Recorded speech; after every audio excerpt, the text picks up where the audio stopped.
Hunter Field Target 101. Brought to you by your friends at Target Forge.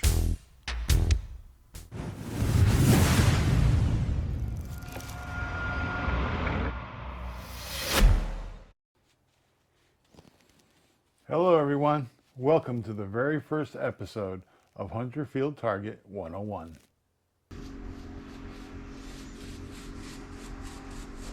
Some of you might be wondering what I'm doing with an old paintbrush and a really nice gun. Well, this gun and I just spent a week in Utah, the Rocky Mountain Airgun Challenge. And the dust and the wind was just unbelievable. So I wanted to display this gun because she's beautiful and it raised a lot of interest in this episode or this series of videos on Hunter Field Target. But the dust is so fine and it gets everywhere. The one thing you don't want to do is use an air hose to blow off your gun after it's been in that kind of environment. You want to gently brush away that fine silica dust and get it away from all of these precision machine surfaces, optics, everything else. Keep your optics covered when you're in that environment unless you're ready to shoot. Because the less you have to clean a lens, the longer it's going to last. This is just a little pro maintenance tip. When you start using an air hose to force high velocity air at these mechanical joints, you're going to force air and debris into those joints, and it's not going to be your friend. Trust me, this is an old machinist trick. Always use the brush to get rid of that stuff in a direction that is away from those mechanical joints. Your optics and your gun will thank you, I promise. I'd like to introduce everyone to my lovely co-star, Broomhilda.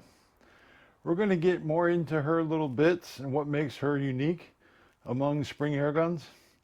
But for right now, let me assure you, her beauty is more than skin deep. I want to take a moment to remind you guys, if you like podcasts and you love air guns, you really need to check out the Airgun Geeks. These guys have a fantastic show. They've allowed me to be on it. That doesn't diminish it at all. I have to say, these guys are very knowledgeable in the airgun game, and they also really dig Hunter Field Target. So go check them out. It'll be worth your time, I promise. Many fine shooters competed last week at RMAC 2021, and Target Forge was honored to have been a sponsor at that event. I was absolutely blown away at the friendships and the camaraderie and the relationships I was able to forge at RMAC this year. Big shout out to Keith Gibson of 68 Whiskey. He did an amazing job, walked off with the top prize in 100-yard bench rest with an amazing score. How those guys were able to shoot in that incredible wind was honestly beyond me. It's not something I get to experience much here in Central California. So big hats off to those guys. Everyone who competed, sportsman class, pro class, PJ Clark for getting 7th place in the pro division. That is just outstanding in my mind. And I want to say thank you to Utah Airguns and everyone else for putting that show on. It was really amazing. This gun has nothing to do with RMAC, except in the fact that it was there and it generated a lot of interest.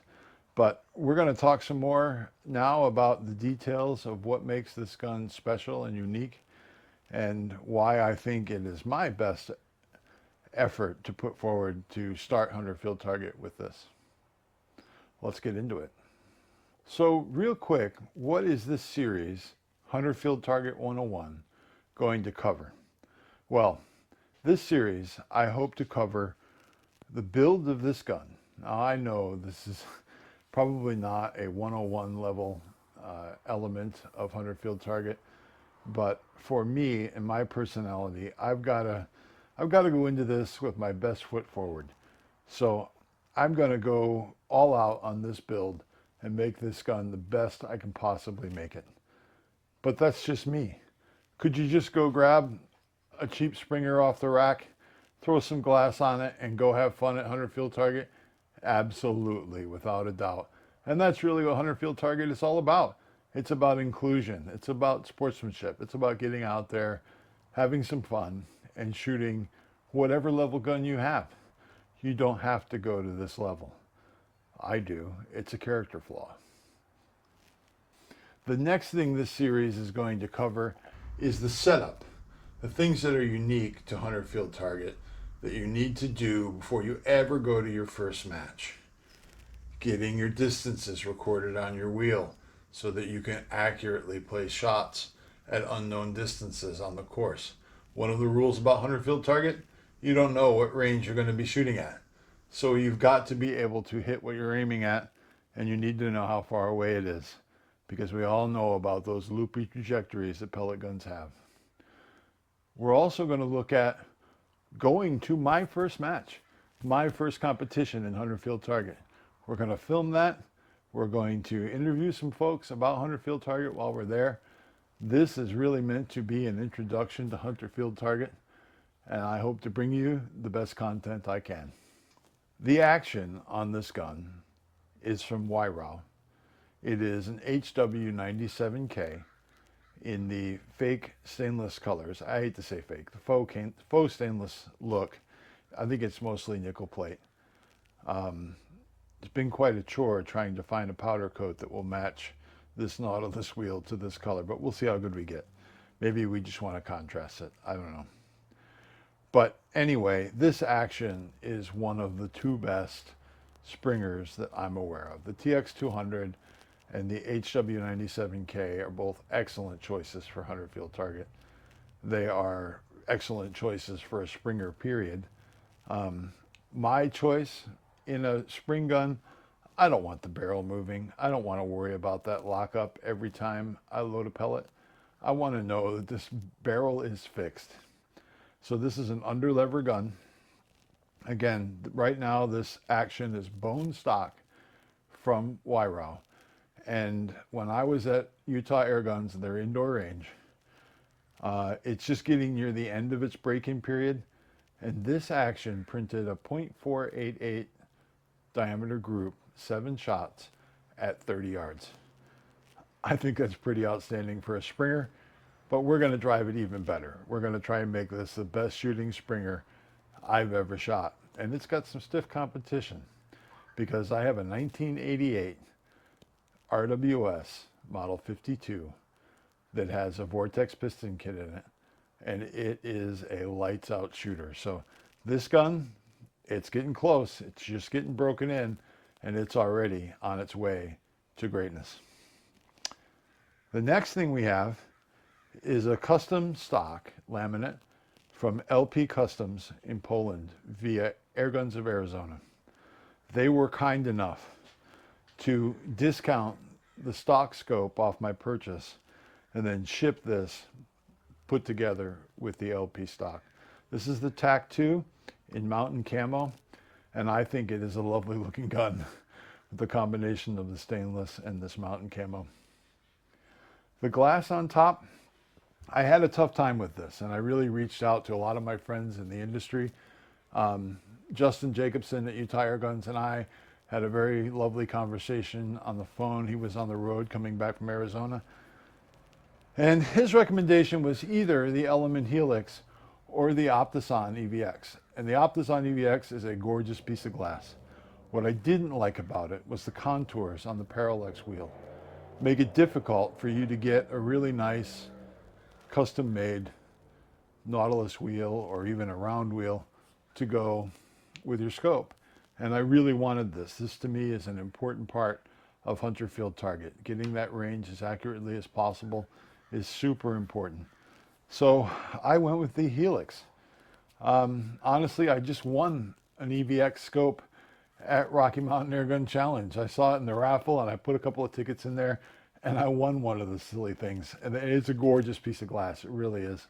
And it might go on the crown. I don't know. We'll see. I kind of like having the same setup on both of my guns if I'm going to compete, but we'll see what happens. It'll end up on one of my guns, I can assure you. Anyway, The glass is the element helix. It is a little strong for 100 field target, but it is clearly marked at 16 power, so I can dial it to 16 power and leave it there and just use my scope markings, my reticle markings to determine my holdover. One of the other things that makes this gun really special is that this right here is the first removable magnetic Nautilus wheel made for the element helix.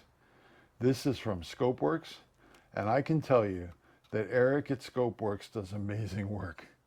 This wheel just pops right off. It has super strong rare earth magnets. So does the hub. There is an alignment pin right here.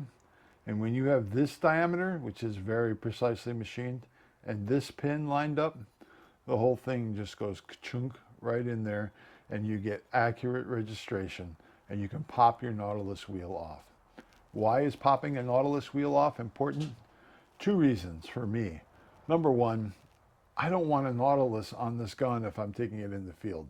Not that I plan to take this in the field very much.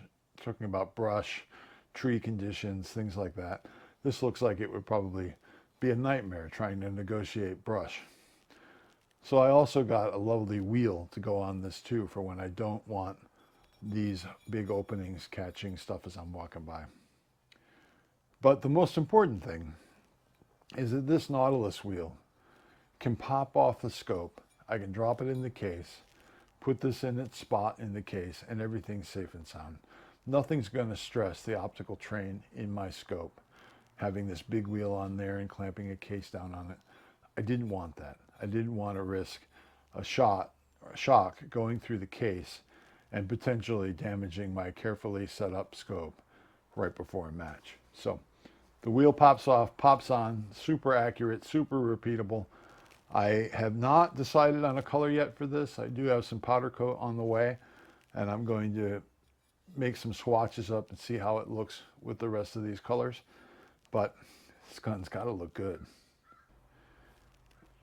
The next thing that this gun has that's going to be super special, all the way from Old Blighty, yep, England, the legendary Paul Short has made me a titanium piston. All right, guys, here we go. This is the big reveal. This is the titanium piston kit from Paul Short. I am so excited about what this is going to do for this gun. And I'm even more excited about being able to measure that difference that it should make and actually be able to report to you what that difference is. But this is an exquisite piece of machining genius. I can't tell you how proud I am to have this in my hands. These bearing surfaces have very limited contact in the bore, but are super, super stable. So there's no wasted friction going on in the shot cycle. The fit up of these parts is just remarkable. The piston is super, super light, as you would expect in a titanium piece. The engine turning on the breech cover, that's astounding to me to have on this gun. I have not shown this to anyone yet. You are literally the first human beings to see this particular piston kit besides me and Paul Short. We're going to have to redo the break-in again because I got to get all these parts to start working together. But I am super stoked to have this. And I thank Paul Short enormously for getting me one of these. They're not cheap. I'm going to warn you right now. But I think that the things that make a good Springer, this has got them all. So Broomhilda here is going to get a heart transplant eventually. That's going to take her to the next level of shooting prowess in the Springer class. For those of you that don't know, a Springer gun suffers from really long lock time. So lock time is the time the trigger is released until the projectile leaves the barrel. Not quite as bad as a flintlock. Flintlocks are really long lock times. But these things are notoriously difficult to shoot because of that longer lock time. When you release that trigger, you're waiting for this giant piston that's sitting behind a big spring to accelerate forward, generate the pressurized air that's going to propel that projectile down the bore. Now, if you're really good at tuning, you get to the end of that pellet leaving the bore, you want your piston to bottom out before that happens, so there's a little cushion of air at the end of that stroke, so it doesn't completely slam into the bottom of its piston bore. So we're going to be looking at that. We're going to balance power and comfort of shooting together. We're also going to do something that I think is revolutionary in the Springer gun tuning world. I was fortunate enough to work with some really, really bright people at Mantis. They make the Mantis X, one of the best firearms training tools that you can get for dry fire training. It is a 3-axis accelerometer. Now, that unit actually doesn't work very well for tuning spring guns, but we are developing something else, and who knows if it'll actually come to market or not, but you're going to see it here first. We are going to measure all of the pertinent elements of the shot cycle on a Springer digitally. So we're going to have actual real numbers for the magnitude of the recoil and for the lock time, that effective time that you cannot move the gun when you've already aimed it and released the trigger. So the goal is to get that lock time as short as possible and that recoil impulse as balanced and as low as possible. That's the dance. That's what we're looking for. And with any dance, it's about working with your partner. If you're not, you're never going to be an effective dancer. It's got to be balanced. It's got to have symmetry. It's got to work for you and the gun. So that's what we're going to try and do. For the first time I've ever seen it, we're going to take Springer tuning up a level if we can get the science to work with us. So stay tuned, stick with us, see how this gun develops, see how I develop, see what I'm able to bring to Hunter Field Target and what Hunter Field Target's able to bring to me. And once again, be sure to check out the Airgun Geeks. These guys are very knowledgeable at the Hunter Field Target game, and they're kind of volunteering to be my chaperones as I walk down this road. They are blazing the path ahead of me. I'm just an aimless wanderer trying to find my way and enjoy some shooting. Once again, this is brought to you by Target Forge. Please check out our stuff. If you have an air gun, I guarantee you we can get more fun out of it than you believe. Check out our product, place an order. We'll get on it right away. And I can tell you, we have got some wonderful, wonderful customers so far. Have an awesome day. Have an awesome week. We'll talk to you soon. Peace, brothers. Bye-bye.